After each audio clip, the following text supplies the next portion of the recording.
Bonjour, dans cette vidéo, je vais vous montrer les outils dont vous aurez besoin pour suivre mes tutoriels. Nous allons commencer par créer un nouveau fichier. Fichier nouveau, File New. Entrez le nom, ainsi que les dimensions du document en pixels. Cliquez OK. Si les outils n'apparaissent pas sur l'écran, allez dans Windows et cliquez sur Tools. Cliquez sur Layers pour faire apparaître les calques et sur History pour faire apparaître l'historique. Si tous les éléments n'apparaissent pas, cliquez tout en bas de la fenêtre Windows pour faire apparaître tous les éléments du menu. Cliquez sur Navigator. C'est l'outil navigation qui vous permettra de zoomer sur votre travail. Vous pouvez ensuite disposer les fenêtres comme vous le souhaitez.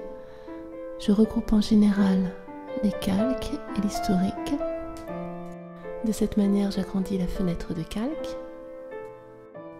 Cliquez ici pour créer un nouveau calque. Pour dupliquer un calque, sélectionnez-le et faites-le glisser sur l'icône Nouveau calque. Dans mes tutoriels, je me sers principalement de l'outil Brush, donc le pinceau.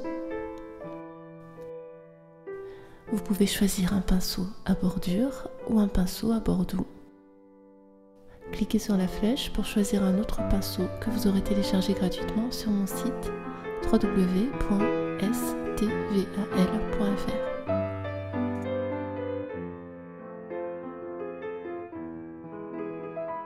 Vous pouvez changer le diamètre du pinceau en faisant glisser le curseur.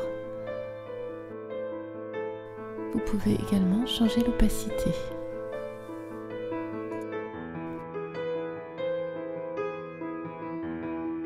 Nous aurons également besoin de l'outil gomme qui se paramètre de la même manière que le pinceau. Vous pouvez choisir la forme de la gomme. En général, je prends une forme ronde à bord doux. Vous pouvez choisir son diamètre et son opacité. Un autre outil que j'utilise très souvent, c'est le Smudge Tool, l'outil doigt. En général, je choisis une forme ronde à bord doux. Pour paramétrer la force, faites glisser le curseur ou tapez directement la valeur dans le champ. Pour annuler la dernière action, cliquez CTRL Z. Si vous avez plusieurs actions à annuler, servez-vous du panneau historique. Vous pouvez changer la couleur du pinceau en cliquant ici. Vous pouvez vous servir du sélecteur de couleurs ou taper directement la référence de la couleur que je vous donne dans mes tutoriels. Il est parfois utile de verrouiller les pixels transparents du calque en cliquant ici afin de ne pas dépasser de la zone déjà peinte. Grâce à l'outil déplacement, vous pouvez changer la position de votre calque. Vous pouvez également, une fois l'outil sélectionné, vous servir des flèches du clavier. L'outil lasso vous permet de sélectionner une partie de votre calque pour la transformer, la dupliquer ou la supprimer. Pour désélectionner, utilisez CTRL D ou allez dans Select, Deselect. À côté du pot de peinture, vous trouverez l'outil Dégradé, Gradient Map. Cliquez sur le dégradé pour l'éditer. Dans la fenêtre qui apparaît, choisissez un dégradé. Vous pouvez changer chaque couleur du dégradé en vous servant du sélecteur de couleurs ou en tapant la référence indiquée dans mes tutoriels. Vous pouvez changer l'emplacement de la couleur en la faisant glisser ou en la sélectionnant et en tapant directement le pourcentage qui est généralement indiqué dans mes tutoriels. Pour appliquer le dégradé sur le calque, cliquez, tirez et relâchez. Sur le calque verrouillé, le dégradé n'apparaît que sur la partie peinte. Sur le calque vide, il apparaît sur la totalité du document. Grâce à l'historique, je peux annuler mes deux dernières actions. Cliquez sur l'œil à côté du calque pour le rendre invisible.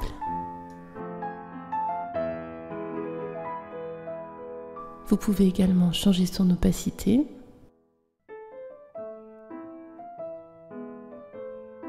Ainsi que le mode de fusion.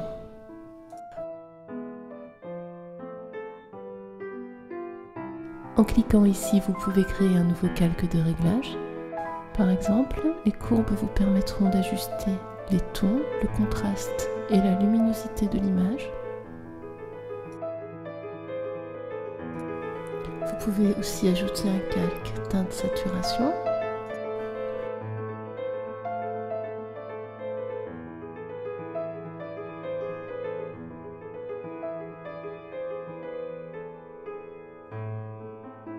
Ou bien une courbe de transfert de dégradé qui se paramètre de la même manière que l'outil dégradé que nous avons vu tout à l'heure. Vous pouvez supprimer un calque en cliquant sur Supre ou en le faisant glisser sur la poubelle. Cliquez ici pour changer les paramètres de vos calques de réglage. Pour sélectionner plusieurs calques, maintenez la touche Shift enfoncée et cliquez sur le premier et le dernier calque. Pour les fusionner, CTRL E. Dans le menu Filtre, Filter, choisissez Flou, puis Flou gaussien dont je me sers très souvent dans mes tutoriels. Choisissez le rayon vous servant du curseur ou en tapant directement la valeur. Voilà, je pense avoir fait le tour des outils dont vous aurez besoin pour mes tutoriels. Sur mon site, dont l'adresse est indiquée sur l'écran, vous trouverez en plus des tutoriels vidéo, des tutoriels au format texte, les images haute définition et des pinceaux à télécharger gratuitement. Merci et à bientôt.